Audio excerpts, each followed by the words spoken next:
আরেকটা সূরা আছে ওয়াকিয়া, সূরা ওয়াকিয়া। এই সূরা পড়লে তাকে দারিদ্রতা স্পর্শ করবে না ইনশাআল্লাহ। দারিদ্রতা নিয়ে সমস্যা না? দারিদ্রতা, অভাব লেগে আছে, এমন হয়? যদি এমন হয় আপনার জন্য সুসংবাদ, আপনার জন্য আমার মুখ দিয়ে আল্লাহ পাক এটা বের করালেন যে নিয়মিত সূরা ওয়াকিয়া পড়েন। কোন সূরা? ইযা ওয়াকাআতিল ওয়াকিয়া লাইসা লিওয়াকাআতিহা কাযিবা খাফিদাতুর রাফিআ ইযা রুজ্জাতিল আরদু রাজ্জাও ওয়া বুসাতিল জিবালু বাসসা। এই সূরা পড়েন, দেখবেন ইনশাআল্লাহ আল্লাহ পাক আপনাকে বরকত দিবেন ইনশাআল্লাহ। একজন সাহাবী ইন্তেকাল করছেন, তার মেয়ে ছিলেন, কয়েকজন মেয়ে ছিলেন, মেয়ে সন্তান, ছেলে নাই। তো অন্য সাহাবীরা বলছেন যে মৌতের সময় আপনি আপনার পরবর্তী প্রজন্মের জন্য কি রেখে যাচ্ছেন, কি সম্পত্তি রেখে যাচ্ছেন? তখন এই সাহাবী বলছেন, যিনি মৃত্যু সজ্জায়, তিনি বলছেন তোমরা চিন্তা করো না, আমি আমার মেয়েদেরকে সূরা ওয়াকিয়া শিখিয়ে দিয়েছি, ইনশাআল্লাহ তারা দারিদ্র হবে না কখনো, ইনশাআল্লাহ তারা কখনো দরিদ্র হবে না। এই ছিল তাদের তাওয়াক্কুল। এর সাথে আমি আরেকটা সূরার কথা বলবো, সূরা বাকারা। যে সূরা বাকারা নিয়মিত পড়বে তার রিজিকে হায়াতে বরকত হবে ইনশাআল্লাহ। আল্লাহ পাক আমরা সবাইকে কোরআনওয়ালা বানিয়ে দিক, সুন্নাহওয়ালা বানিয়ে দিক, আল্লাহুম্মা আমিন।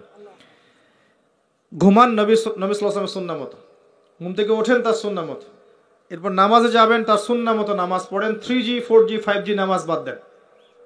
এরপরে আসেন হালাল রিজিকের ব্যাপারে সচেষ্ট হওয়া। আমাদের বেসিক কাজ হালাল রিজিকের ব্যাপারে সচেষ্ট হওয়া। জীবন চলে যাক, আপনি সুদে যায়েন না, ঘুষে যায়েন না, দুর্নীতি করেন না, মানুষের সম্পদ আত্মসাৎ করে খায়েন না। অল্প ছোট্টখাট্ট কোনো ব্যবসা করেন, ছোটোখাটো ব্যবসা করেন, ছোট চাকরি করেন, সরকারি হোক বেসরকারি হোক চাকরি করেন, ব্যবসা করেন, যেখানে আপনি হালাল খাচ্ছেন, এই হালালের টাকাটুকু দিয়ে ইবাদত করেন, পরিবারটা চালান, ইনশাল্লাহ দেখবেন আপনার ইবাদতও কবুল হয়ে গেছে, আপনার পরিবারও জান্নাতে যাবে ইনশাআল্লাহ। যখনই এখানে হারাম ঢোকাবেন, আপনার এই ইবাদতগুলো আল্লাহর দরবার পর্যন্ত পৌঁছাবে না। স্পষ্ট হাদিস আছে, ইন্নাল্লাহা তাইয়্যিব লা ইয়াকবালু ইল্লা তাইয়্যিব, আল্লাহ পাক পবিত্র, তিনি পবিত্র ছাড়া কিচ্ছু গ্রহণ করেন না। মুসাফির মানুষ যার দোয়া কবুল হয়, হয় না? মুসাফিরের দোয়া কবুল হয়, সে যা চাবে আল্লাহ দিবে ইনশাআল্লাহ। একজন মুসাফির আল্লাহর কাছে হাত তুলে দোয়া করছে, আল্লাহ আমাকে এটা দাও, আল্লাহ আমাকে এটা দাও।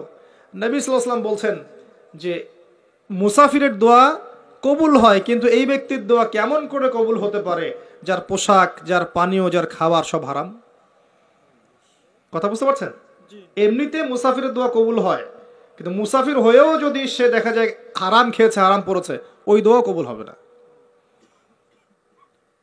তো ইবাদত কবুলের শর্তই হচ্ছে হালাল রিজিক। যাদের জন্য, আরেকটা কথা বলি, যাদের জন্য হারামে যাচ্ছেন, যাদের জন্য আপনি হারামে যাচ্ছেন, এরা আপনাকে চিনবে না আপনার মৃত্যুর 40 দিন পরে। আপনার কথা বিশ্বাস হলো না? সত্যি বলছি যে আল্লাহ পাক ছাড়া মানুষের আপন বলে আসলে কেউ নাই।